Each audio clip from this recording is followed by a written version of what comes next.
2004-ին Բարգավաճ Հայաստան կուսակցության ստեղծումը կապվում է նախագահ Ռոբերտ Քոչարյանի անվան հետ, կուսակցության ղեկավարը հիմնադրման պահից մինչև այսօր գործարար Գագիկ Ծառուկյանն էր։ 2006-ին կուսակցության երկրորդ համագումարի ժամանակ ԲՀԿ-ականների թիվը անցնում էր մի քանի տասնյակ հազարը։ Կուսակցության համար առաջին իսկ խորհրդարանական ընտրություններին այն հավաքեց մոտ 15% ձայն 26 падգամավորով։ Դաշնակցության հետ ԲՀԿ-ն միացավ իշխող կուսակցությանը, Հանրապետականին եւ միասին ձևավորեցին կոալիցիոն կառավարություն։ Նախընտրական բոլոր հավաքների ժամանակ Գագիկ Ծառուկյանն ուներ մեկ կարգախոս։ Գիտեք իմ խոսքը գործա, ինչ որ ասեմ, ես իմ ասածին տեր եմ։ 2009-ին ոմանք ենթադրում են, թե խորհրդարանական լուրջ հաջողությունից հետո Ծառուկյանը լրջորեն հավակնում է Հայաստանի վարչապետի պաշտոնին, ինքը միայն ծիծաղում է։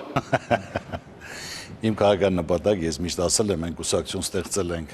ոչ թե ինչ որ կուսակցությունը ծառայեցնենք որպես բիզնես կամ պաշտոնի անցնենք կամ հարգանք վայելենք, այլ բոլորը դա մենք ունենք։ ԲՀԿ-ն քաղաքական դաշտում աչքի էր ընկնում հիմնականում Գագիկ Ծառուկյանի հիմնադրամի գործունեությամբ, վերլուծաբանները ենթադրում էին, որ հաջորդ խորհրդարանական ընտրություններին ԲՀԿ-ն 8%-ից ավելի ձայն չի հավաքի։ Ասողները գլուխները պատին են տալի։ Նրանք իրանց տունը ձայն չունեն, իրաց կնիկները դրանց ձայն չեն տա։ 2010-ի մարտի դրությամբ Գագիկ Ծառուկյանը գոհ է կոալիցիոն գործընկերներից։ 2011-ի փետրվարին Գագիկ Ծառուկյանը կուսակցության 5-րդ համագումարի ժամանակ հենց Սերժ Սարգսյանի ներկայությամբ խոսում է ընտրությունների որակից։ Նախընտրական քրքերն ու հետընտրական զարգացումները շատ ցավոտ են ընթանում մեր երկրում։ 2011-ի նոյեմբերի 25-ին Ազատության հրապարակում Հայաստանի առաջին նախագահ Լևոն Տեր-Պետրոսյանը հանդես է գալիս քաղաքագիտական վերլուծությամբ, որտեղ առաջ է քաշում ԲՀԿ-ի հետ միասին բուրժուա դեմոկրատական հեղափոխություն սկսելու եւ Սերժ Սարգսյանից նրա օգնությամբ ազատվելու գաղափարը։ Հավատացած եմ, որ Հայ ազգային կոնգրեսի եւ Բարգավաճ Հայաստանի համագործակցությունը իզորու է արմատապես փոխել քաղաքական ուժերի դասավորությունը եւ լուրջ երաշխիք դառնալ թե սահմանադրական կարգի վերականգնման եւ թե ժողովրդի շահերից բխող անհրաժեշտ բարեփոխումների իրականացման համար։ Այն միաժամանակ հիմք կարող է հանդիսանալ ընդդիմադիր ուժերի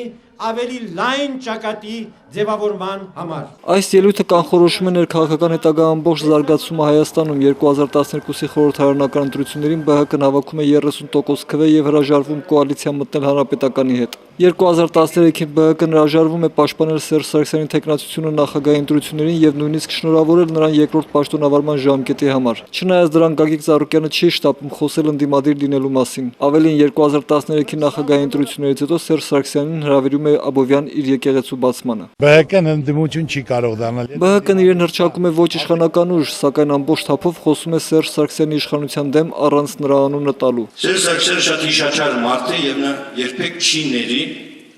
այն, ինչ նրա դեմ կատարվում է։ Չի ներելու Գագիկ Ծառուկյանին։ Տիգրան Սարգսյանի հրաժարականի եւ նոր վարչապետի նշանակումից հետո ԲՀԿ-ն ՀԱԿ-ի եւ Ժառանգության հետ սկսում է համազգային բողոքի շարժում, որը պետք է ավարտվի Հանրապետականի հեռացումով։ Հանրահավաքից մեկ օր առաջ Գագիկ Ծառուկյանը հայտարարում է, որ պատրաստ է ղեկավարել երկիրը։ Եթե իմ քաղաքական գործընկերները հանրությունը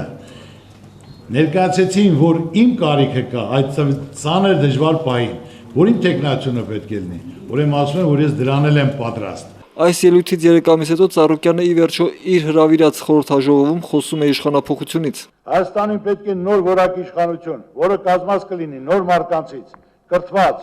նոր արժեքային համակարգով մարկանցից։ Սերժ Սարգսյանի ամբերության բաժակը լցվում է։ Փետրվարի 12-ին ՀՀԿ խորհրդի նիստում նա Ծառուկյանին անվանում է կեղծ քաղաքական գործիչ, որի վերջին ելույթը նույնիսկ քննարկելու բան չէր։ Մարդ չգիտի, նախ բացատրի, թե ինչ դեր է ինքը վերցրել եւ ինչ է ասել հրապարակավ, հետո պատասխանի դրանց, թե միանգամից ասի, ախր ես ամենը քո ինչ խելքի բանն է, եղբայր, ախր քաղաքական դաշտը բազմամարտի ֆեդերացիա չէ։ Սերժ Սարգսյանի այս ելույթից հետո Ծառուկյանը նրա իշխանությունը հռչակեց չարիք։ Դա եղավ նրա քաղաքական կարապի երգը եւ ԲՀԿ-ի կազմալուծման սկիզբը։ 5 օր հետո Սերժ Սարգսյանի հետ գիշերային հանդիպումից հետո Ծառուկյանը չեղյալ համարեց իշխանափոխության հուժկու հանրահավաքը եւ կորավ քաղաքական դաշտից։ Նրա ղեկավարած խմբակցությունից հեռացավ 7 հոգի։ ԲՀԿ-ն դադարեցրեց բուրժուա դեմոկրատական հեղափոխության առաջամարտիկի դերը։